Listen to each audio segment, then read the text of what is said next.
Shalom Israel partners, and welcome to our weekly report. This week I want to speak about the fact that here we are in Israel on Saturday, and for a long time this is the first Saturday when we're not getting any hostages back. The negotiations with the Hamas is stuck somewhere.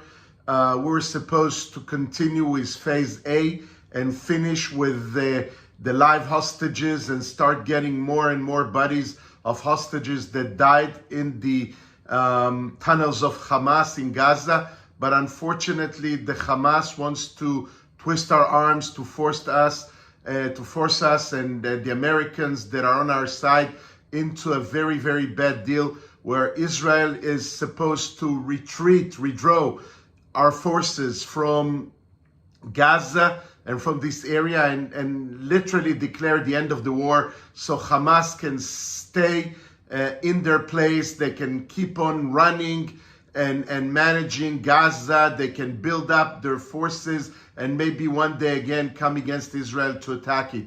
Israel's main goal is to make sure that Hamas will never return to power in Gaza, will never obtain this forces, these powers that enable them to invade into Israel and cause such a huge damage on October 7th. And therefore, we are here between the rock and a hard place, praying hard for the teams of negotiations that are in Egypt now. They just came back for the weekend for Shabbat into Israel. They have to go again into Egypt, to Cairo, to meet with some leaders of Hamas over there and try to get into some kind of a solution that the rest of our hostages will come back home, and in return, Israel will take care of the people of Gaza, will send more humanitarian aid, will release more of their terrorists from the prisons.